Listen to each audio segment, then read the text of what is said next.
Bolpur court, কাটুয়া court আমাকে প্রায়শই যেতে হয়। আপনারা জানা আছে বামফ্রন্টের আমলে বাম বিরোধী আন্দোলন করতে গিয়ে প্রায় 63টা মিথ্যা মামলার মালা আমার গলায় পড়ানো হয়েছিল। এখনো পর্যন্ত 8টি মামলা রয়ে গেছে। বাকি মামলাগুলো সওয়াল জবাব ভিত্তিতে আদালত আমাকে নিষ্পত্তি দিয়েছে।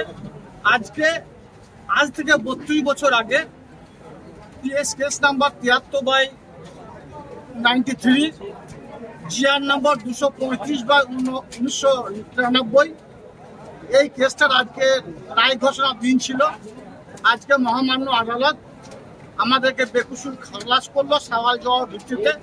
এবং আর একটি কেস ছিল 752/12 SC 25/22, ওই কেসটা সাক্ষী শুরু হয়েছে।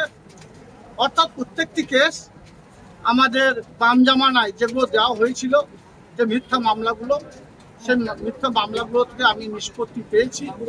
বাকি যে 7-8টা মামলা আছে সেই মামলাগুলোর জন্য কোর্টে আমাকে আসতে হয়, সেই জন্য আজকে এসেছি। আজকে একটা মামলা আজ থেকে 32 বছর আগে যে মামলা করা হয়েছিল মিথ্যা মামলা, সেই মামলা থেকে মহামান্য আদালত আমাকে নিষ্পত্তি। ঘটনা রাজনৈতিক সংঘর্ষ ছিল। তখন বাম জামানায় 1993 সালে চারকোল গ্রামে একটা পারিবারিক ঝামেলা হয়েছিল। সেই পারিবারিক ঝামেলাটাকে রাজনৈতিক রং দিয়ে আমাদেরকে মিথ্যা মামলায় জড়িয়েছিল বামফ্রন্টের হাতমাতা বা তৎকালীন বাম শাসন যারা করছিল তারা। কতজন অভিযুক্ত? 13 জন অভিযুক্ত ছিল। 13 জন অভিযুক্তকে বেকসুর খালাস করা হয়েছে। আর একটা মামলা 2012 সালে যে মামলাটা হয়েছে, সেই মামলাটায় 42 জন আসামি আছে। আমরা 42 জনই এখানে হাজির হয়েছিলাম যাদের নামে অভিযোগ ছিল। এবং আজ থেকে সাক্ষী শুরু হলো।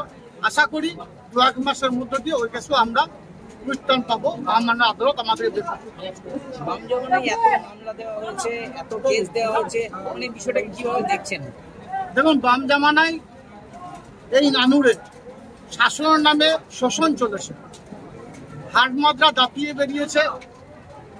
তখন সুচপুরের 11 জন সহ আরও আমার 19 জন সহযোদ্ধা সহকর্মীকে নিষ্ঠুর নির্মমভাবে হত্যা করা হয়েছে। অনেক মায়ের কোল খালি হয়েছে, অনেক বোনের স্মৃতির সিঁদুর হারিয়েছে। আমার মতো অনেক ভাই আছে যারা তার ভাইকে হারিয়েছে। কিন্তু মাননীয় মুখ্যমন্ত্রী মাননীয় মমতা বন্দ্যোপাধ্যায়ের সরকার বাংলায় প্রতিষ্ঠিত হওয়ার পরে তিনি কথা দিয়েছিলেন বদলা নয় বদল চাই, বাংলার উন্নয়ন ঘটিয়ে দেখাবেন।